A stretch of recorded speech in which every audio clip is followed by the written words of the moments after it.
ce que nous disons a de la pertinence. J'ai parlé qu'il était anormal qu'une ville, comme la ville capitale, Brazzaville, n'ait pas de courant, qu'il fallait mettre en place, il fallait réhabiliter le barrage du Djoué. Monsieur Bouya, le ministre aux grands travaux, s'est précipité à une conférence en disant oui, on va réhabiliter le barrage du Djoué, parce que j'avais trouvé les partenaires pour réhabiliter ça. J'avais demandé à mes conseillers d'aller voir, à l'époque c'était le neveu du président de la République qui était ministre de ça. J'avais dit demandez-le combien ça coûte, moi j'ai vu les partenaires.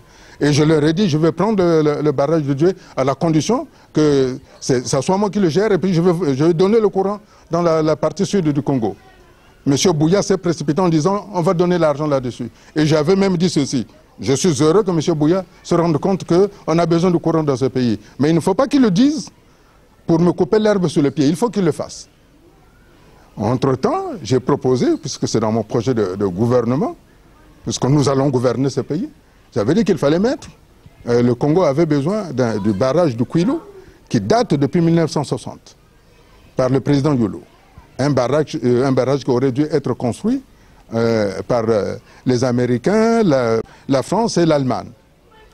Puis finalement, ce barrage est resté finalement un mythe. J'ai repris en disant, si nous voulons nous développer, il nous faut ce barrage.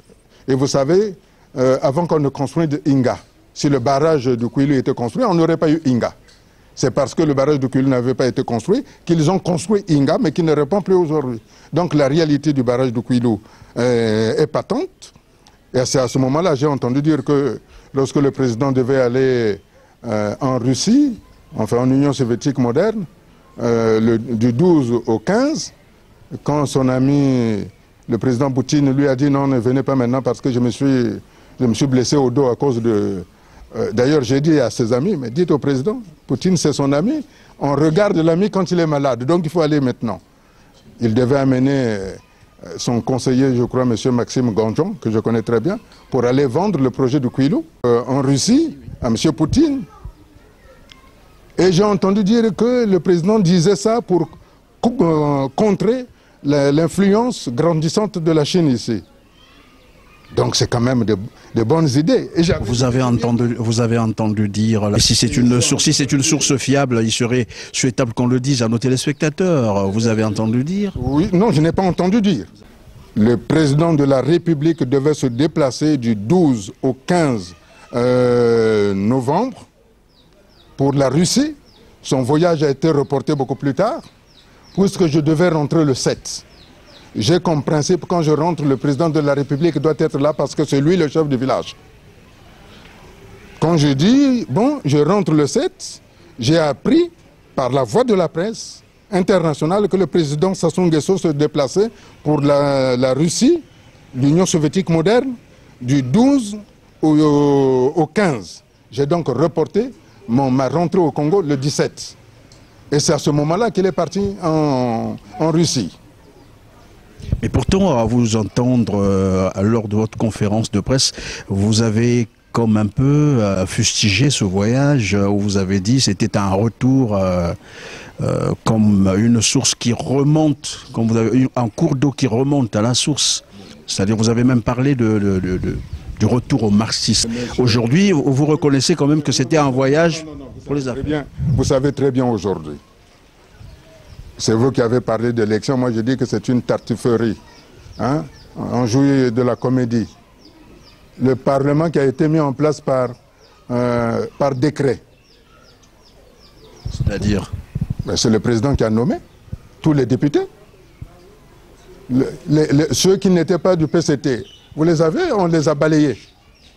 Le Parlement aujourd'hui est à 100% PCT. Non, mais ce qui est vrai, il y a eu élection le 15 juillet et le 5 août. Non. Non, on a fait semblant. Vous savez, c'était déjà cousu de fil blanc depuis la concertation des Vaux. Hein? La preuve, quand le président du Conseil constitutionnel est décédé, qui devait élire le président du nouveau Conseil constitutionnel? Hein? Ce sont ses pairs, non? Le nouveau président du Conseil constitutionnel a été nommé par décret présidentiel. Dans quel pays démocratique vous avez entendu qu'un président de la République nomme un président du Conseil constitutionnel? Vous êtes nommé par décret, vous êtes indépendant, vous pouvez lire le droit constitutionnel. Et on nous dit que non, je préfère dire qu'aujourd'hui, notre politique, c'est que nous mettons en place toutes les conditions nécessaires pour les droits de l'homme, la bonne gouvernance et la justice équitable. C'est une façon d'inviter le gouvernement de la République à une négociation, à une retrouvaille Moi, je ne fais pas attention à ce gouvernement, il n'existe pas. Moi, je parle à M. Sassou. Je parle à M. Sassou. Si c'était un gouvernement, on ne serait pas là. Hein? Oui, mais M. Sassou est bien entendu celui qui gère ce gouvernement. Il est le président de la République. C'est pour ça que je dis que je parle à M. Sassou. Et encore heureux qu'il contrôle ce gouvernement. Si c'est bien M. Sassou, celui que je connaissais. Si ce n'est pas un sosie qu'on nous a mis. Hein? Vous n'exagérez pas là dans le langage, non? Vous parlez de sosie, c'est-à-dire... Pourquoi M. Sassou que nous connaissions, celui qui aimait le peuple congolais, celui qui avait dit on ne veut plus vivre durement aujourd'hui. Autant quand le président Yombi s'empiffrait. C'est M. Sassou qui avait dit nous ne voulons plus vivre durement aujourd'hui. Pourquoi ce président qui était si proche des Congolais ne l'est plus? Si c'était bien lui. Si on ne nous l'a pas changé. Je comprends qu'il change parce qu'il a peur. Mais il y a un minimum quand même. C'est pour ça que je dis encore heureux que ce soit M. Sassou qui soit président de la République, chef de l'État de ce pays. M. Boukadia, je vous ai entendu dire que vous allez gouverner et vous l'avez prononcé avec sérieux. À quoi faites-vous allusion finalement? Nous sommes un parti politique. Dans nos documents de travail qui sont légalement déposés, nous avons dit que nous sommes un parti de gouvernement. C'est des projections 2015? Nous sommes un parti de gouvernement. Nous sommes un parti de gouvernement. Si M. Sassou nous appelle, nous en avons examiné. Si M. Sassou dit que je ne peux plus, nous allons gouverner. Mais je redis de manière claire que nous devons tourner la page des biens mal acquis. Tous ceux qui ont des biens ici, que ce soit du côté du port là-bas, où il y a des belles villas, ces biens-là appartiennent à ceux qui les ont construits. Pour ce qui est des biens qui se trouvent à l'extérieur, ça regarde les gouvernements occidentaux. Mais le président de la République, M. Sassou, sait que je n'ai qu'une seule parole. J'avais dit en 2009 que c'est bien au Congo, de ses amis, de sa famille, ne seront jamais remis en cause, ni de ses partenaires. Dès lors où nous arrivons à un changement de manière tranquille. J'espère, et je le souhaite pour le président de la République et pour tous les Congolais, que nous n'arriverons plus à ce qui s'est passé le 5 juin. Parce que là, je ne réponds plus. Et je suis sûr que les Congolais, d'ailleurs hier ou avant-hier, ils m'ont donné l'écharpe de la paix. Je suis un homme de paix, c'est-à-dire il faut construire le pays. C'est facile de détruire, mais c'est difficile de construire. Et je crois que nous allons y arriver de manière tranquille. Moi, je veux, et je le redis, que notre président, le président Sassou, vous aurez constaté que je ne remets même pas en cause son élection. Mais Dieu m'est témoin. Évidemment. Dieu m'est témoin que je peux la remettre en cause. Évidemment, M. Boukadia. C'est ce que je viens de remarquer courant tout notre entretien. Vous vous acharnez contre M. Sassou. Vous prononcez M. Sassou. Est-ce une façon d'attirer son attention vers vous? Parce que ce que je sais, un démocrate, c'est celui qui s'adresse à la population. Or, le long de notre entretien, la personne qui vous intéresse, c'est M. Sassou. C'est comme s'il pouvait faire de vous président ou non, alors que c'est la population qui vous intéresse. Aujourd'hui, pourquoi je m'adresse à M. Sassou? C'est le chef du village. Hein? Si vous avez des problèmes, vous n'allez pas voir le chef de village. La population m'est acquise. En démocratie, on nous dit que c'est la population qui juge, qui décide. Si vous voulez, faisons aujourd'hui le recensement général de la population. Mettons en place le corps électoral et on verra qui va être élu dans ce pays. Pourquoi M. Sassou ne veut pas organiser de manière claire des élections dans ce pays? Il sait qu'il ne va pas gagner. Hein? En 2002, quand il y a eu de vraies élections ici, il a eu combien? Combien? Je m'adresse à lui pour dire que nous ne voulons plus de guerre. Voilà pourquoi je m'adresse à lui. Parce que c'est lui la clé qui peut être à l'origine de beaucoup de choses dans ce pays. C'est pour ça que je pense que hier ou avant-hier, j'ai dit ceci, il faut faire très attention. J'ai dit que le président Houphouët-Boigny n'avait jamais nommé à aucun poste quelqu'un de sa famille. Et dans tous les pays où il y a eu des changements de manière brutale, les gens de sa famille se sont retournés contre leur propre président. Ça veut dire que s'il y a quelque chose qui arrive ici parce que les Congolais en ont marre, ils sont fatigués, sa famille va le lâcher pour venir dans les forces du changement. Et j'ai redit ceci. Quand en 89, nous avons bataillé pour avoir la conférence nationale, parce que le pays était dirigé par un parti unique, qui était le PCT. Aujourd'hui, le PCT devient un parti unique, saupoudré de petits partis. Nous pourrons marcher. Mais il faut éviter ça parce qu'après, il y a des débordements. Pour être beaucoup plus clair, le peuple congolais n'a rien à perdre. Ceux qui ont quelque chose à perdre dans ce pays, ce sont les gens de l'Alima. Et je ne veux pas que ça arrive. C'est vraiment un acharnement contre les... Monsieur, hein? Pourquoi quand on dit que voilà où se trouve le mal, tout le monde dit que c'est un acharnement? Non, le principe c'est que je voudrais comprendre en quoi les ressortissants de l'Alima ne peuvent pas accéder à des postes de responsabilité. C'est ce que nous voulons comprendre en fait. Non. Je ne dis pas que les ressortissants de l'Alima ne peuvent pas... Ils sont là depuis 1968. Mais pourquoi ils ne veulent pas que les autres y soient? Parce que c'est le seul élu de ce pays. Monsieur Boukadia, on va parler d'autre chose. Donc voilà, on va passer à autre chose.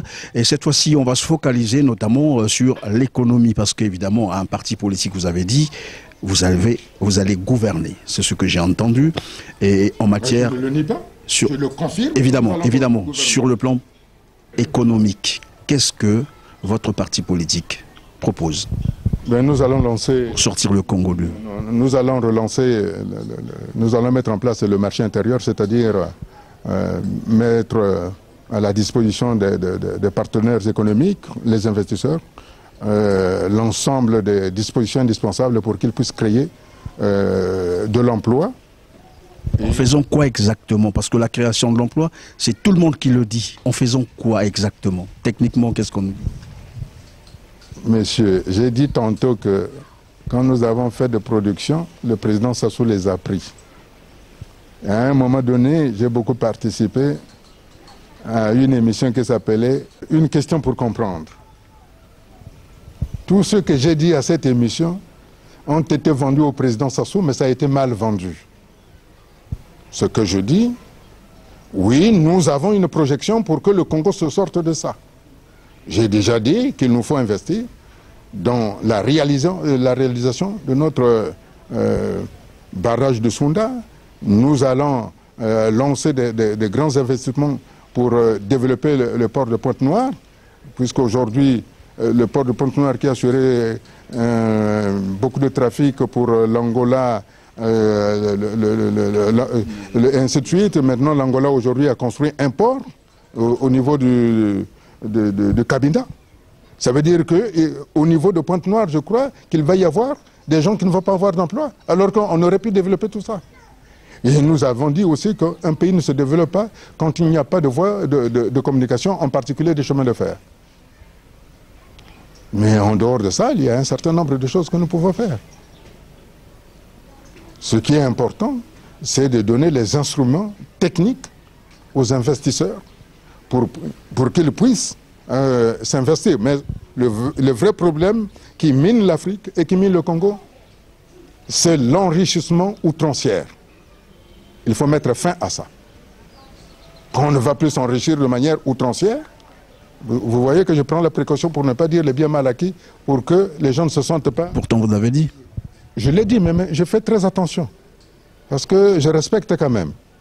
Donc, de manière outrancière, c'est ça la plaie où nous ne pouvons pas produire la richesse nationale. Il nous faut créer la richesse nationale.